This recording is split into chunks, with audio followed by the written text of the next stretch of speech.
Hi and welcome to the NBA show. My name is Morten Jensen and today we'll be discussing restricted free agency, whether to keep, let walk, or Nene some of the guys. Stay tuned. So first and foremost, restricted free agency, as you all know, is when a team can come in and match an outside contract offer. So for example, this year, Lonzo Ball, who we'll get to in just a minute, is a restricted free agent. So if a team outside of New Orleans, like New York, comes in and says, you know what, we'll sign you to an offer sheet worth 4 years, $80 million, the New Orleans Pelicans will have the rights to match that contract, thus securing themselves Lonzo Ball returning to their roster. In order to actually get restricted free agency status on players, teams will have to extend something called a qualifying offer. If they don't, that player is going to be an unrestricted free agent. So meaning if the New Orleans Pelicans did not extend a qualifying offer to Lonzo Ball, he would just be able to sign that contract from New York outright and become a Knick with no chance of the Pelicans being able to retain him. So that's one of the things that actually makes up the whole restricted free agency stratosphere. Now, I mentioned Nene, and you might be thinking, isn't that the former Denver Nuggets / Houston Rockets, Washington Wizard, whatever? Yes, it is. In 2012, he was traded to Washington after having re-signed with the Denver Nuggets, fully expecting to, well, be a Nugget for a long period of time. That was the Nuggets' way of basically saying, we are going to retain you only with the mindset of trading you later on. That way we don't lose value. You are a valuable trade chip. So if we lose you for no compensation whatsoever, we have lost something. So instead, we're re-signing you, we're trading you later on. Now, full disclosure, this is not a sign and trade. This is a team saying we are going to retain you and then flipping on their word and going, no, actually, we're not going to retain you. Ultimately, we're going to use you as a trade asset. In more recent memory, we saw the Los Angeles Clippers do this in 2018 after having re-signed Blake Griffin in the summer of 2017 to a 5-year, $173 million contract. Griffin was sold on the entire idea of retiring as an LA Clipper, and instead the organization turned around half a year later and flipped him to Detroit for a package that included Tobias Harris. Again, this was done to optimize value, so they didn't just lose Griffin for nothing. This is a play that some teams use, and I've just decided to brand it the Nene. Because, look, it's catchy, right? So with that out of the way, let's look at a group of this year's restricted free agents and determine whether or not teams should keep them, let them walk, or Nene them. First up is Lonzo Ball from the New Orleans Pelicans. I already talked about him just a little bit, so let's get into the good and bad stuff here. First and foremost, the good stuff. He is a much improved shooter. Remember when he came into the league, he had a very funky release point. That has changed dramatically, and he's now a very consistent three-point shooter. He's way more comfortable on the perimeter, taking a high volume of three-point shots. He's got great size as a point guard, standing 6'6", also about 210 pounds. That's a lot of player, really, at the point guard position. Ball also has tremendous court vision and a playmaking mentality that every team would love to have. He's also very young. There is further room for potential and growth. So those are definitely aspects that plays in his favor. So in terms of the bad stuff, while Lonzo does have great defensive acumen, he doesn't really assert it as much. You could make the argument that in terms of influence, defensive influence that is, it's not really where it needs to be. Now, I think moving forward, that could change. So you can argue whether or not that should be put in the good or bad column. I'm putting it in the bad right now because after all, he just he's about to finish year 4 of his NBA career. So I would at this point have expected to see him become more of an impactful defender, and he's not, at least not yet. So I'm putting that in the bad category. At the same time, we're looking at a situation which is really bad for the New Orleans Pelicans because the New York Knicks are looking to upgrade at the point guard position. They have identified Lonzo as someone they could actually make a play for, and they have, well, all the money in the world this summer, like 50+ million in cap space. The Pelicans are looking at that right now and going, can we afford to match such a contract? Should we? I mean, is that the best use of our financial means to build around Zion Williamson and Brandon Ingram? And it's a fair question because ultimately the Knicks could max out Lonzo Ball. I don't think they will, nobody should. But if they did, the Pelicans would just be standing there going, we can't do anything. Like, sure, we could match, but that would just put us in salary cap hell. It would just hinder us because we'd be sat with this very bad contract. So I think ultimately speaking, that's a major threat. Conclusion, walk. Next up is John Collins of the Atlanta Hawks. The good side of it is that he is a very prolific, high-scoring, high-rebounding player at the forward spot. He is a guy you can pencil in for 20 and 10 under the right circumstances. He's a pick-and-pop, pick-and-roll threat. Oh, well, you can look at his rebounding right now and you can go, Mort, he's not really averaging all that many rebounds. Well, look who his front court partner is. That's Clint Capella, who I believe is currently leading the league in rebounding. So it stands to reason that he has sacrificed a little bit in that endeavor. But make no mistake, he is a very, very good rebounder. He's a guy who can shoot the three. He's a guy who can finish around the rim. He is superbly athletic. He's begun challenging shots. So there is a lot to like here. On the flip side, however, despite blocking shots, he's not a great defensive player. Now, Hawks fans will know that he has grown a little bit in that area, so I'm not going to go full-on media head who hasn't really looked at him over the past couple of years and just relied on the old intel of him being a bad defender. I still think he's bad, don't get me wrong, but he has gotten a little bit better, but not to the point where I think you can put it up in the good category. He still is prone to mental mistakes. He loses guys off the ball. He does get confused in terms of rotation patterns. So defensively, he's just not that impactful. Furthermore, from an offensive perspective, he is very much reliant on everyone else to set him up. He's also not a playmaker, not someone who can initiate the offense. There is really not a whole lot of versatility in the way that he plays, especially at the 4. When you compare to guys like Pascal Siakam or Giannis Antetokounmpo, who are more do-it-all power forwards, Collins is not that. He is a guy very much in the same vein as Marvin Bagley and Lauri Markkanen. We'll get to Markkanen as well in this video, who really needs to have playmakers around him to be effective. Now, you could argue Trae Young is there, so he does have that. And yes, that is absolutely a valid point. That said, you still have to look at a guy in isolation when you determine his value, because what if Trae Young then suddenly misses a season because of an injury or something? Then you're spending a lot of money on another player who may not be able to perform up to certain standards. Conclusion, I would Nene John Collins. Next up is Gary Trent Jr. of the Toronto Raptors. So the good part is very, very obvious. He's taking a major leap offensively this year, especially after the trade. He is one of the most reliable two-way guards in the NBA right now because his defensive acumen is through the roof.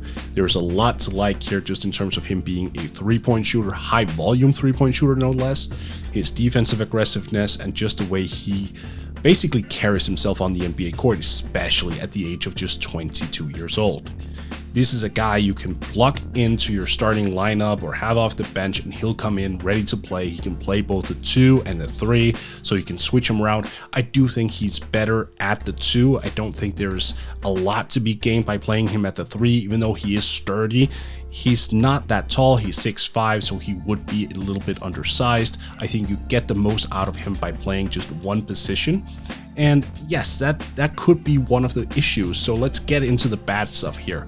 He's not a playmaker, and the fact that he is a little bit on the short side at 6'5", it does likely limit him to becoming a 2 guard. Not having positional flexibility, especially in today's NBA, that is going to be labeled a bad thing because, as we know, the NBA is pivoting into more of a positionless era, meaning that you have to be able to cover positions. So yes, it's one of those paradoxes. Positions still exist in a positional-less NBA. It only means that you can basically cover more ground and cover more positions. It's very weird, but this is where we are. Like, you can't really put him on point guards. He's not fast enough. You can't put him on larger wings, such as LeBron James, because he would just get out-muscled and overpowered. That is not necessarily great. And to go back just one step to him not becoming a playmaker or not being a playmaker, that is one of the things I really look at as a major problem or a major hurdle for him. Now, granted, he's 22, things could still change, but it doesn't seem like he has the necessary passing chops.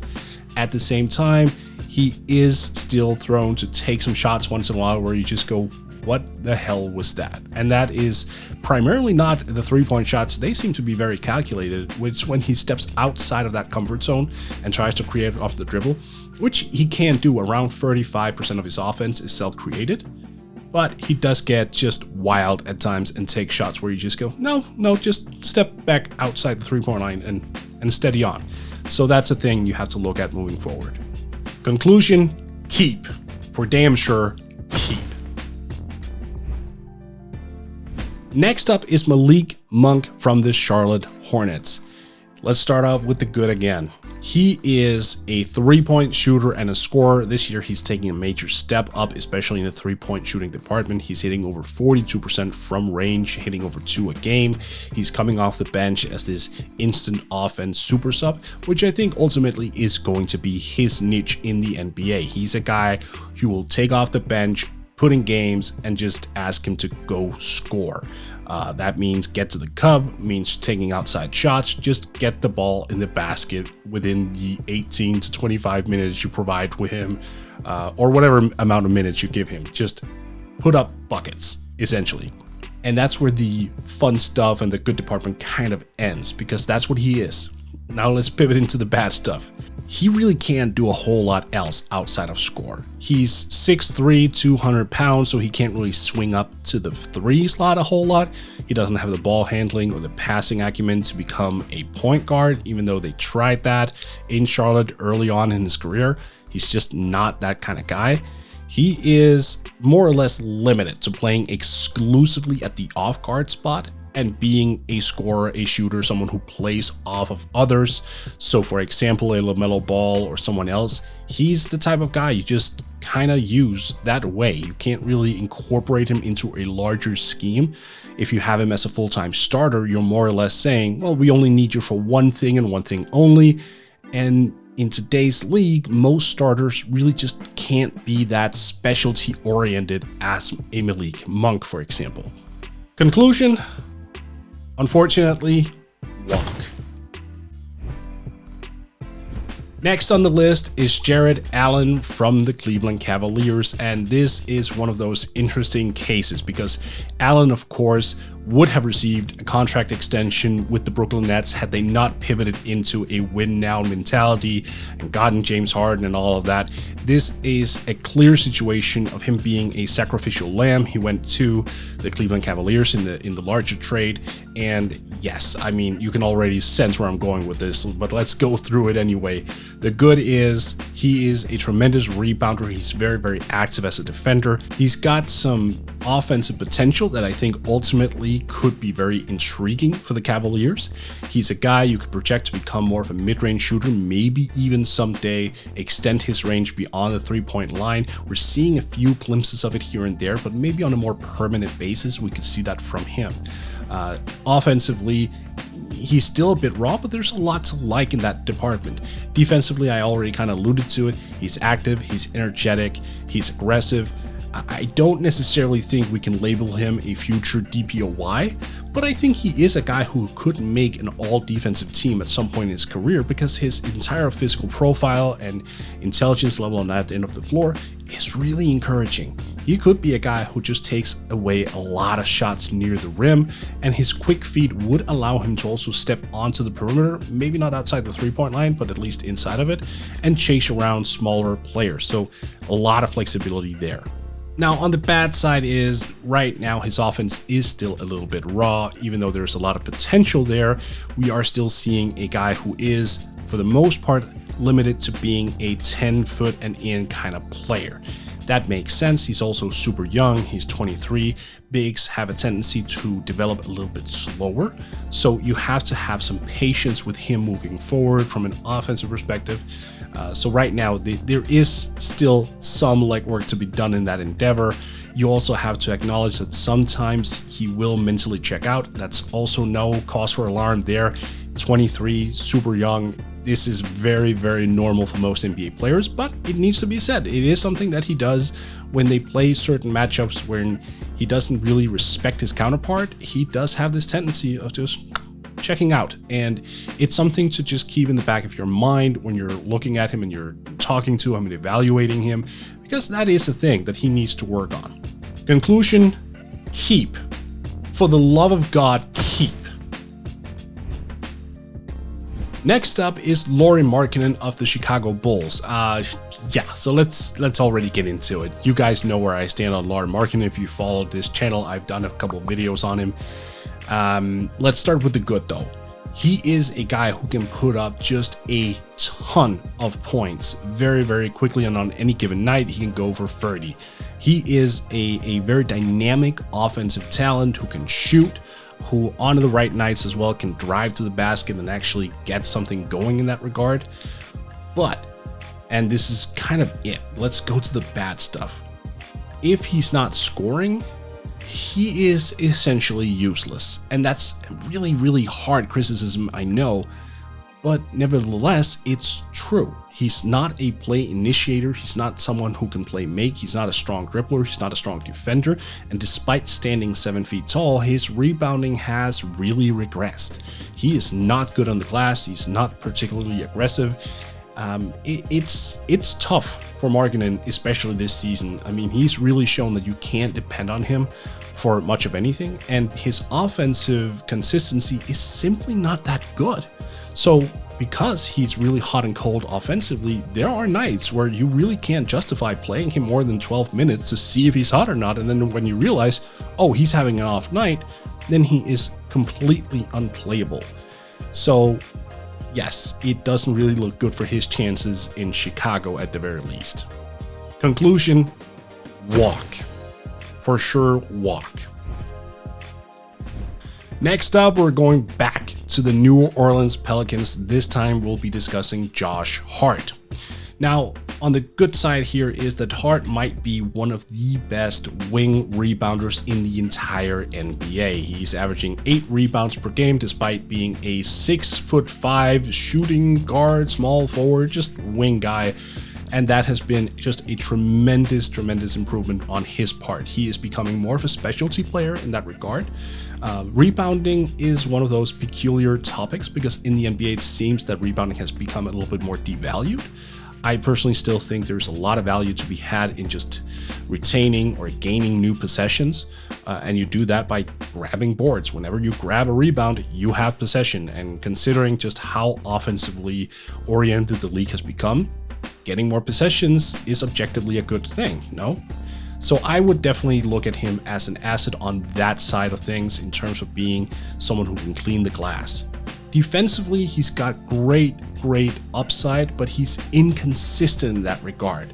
He's really not a guy you can look at and go, well, he's a day-to-day defender. No, he'll have games here and there, but he'll drop off somewhere along the lines as well. At 26, it's fair to question whether he can learn to be more consistent. Now, I'm putting that in the good category so far because I do think his defense is good enough to at least get a mention here. Now let's move on to the bad part.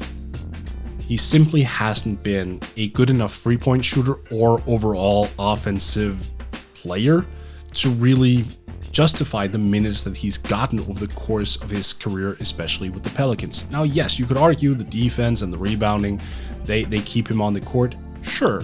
But for someone to play off of Zion Williamson and Brandon Ingram, you should be hitting more than 33.5% of your triples.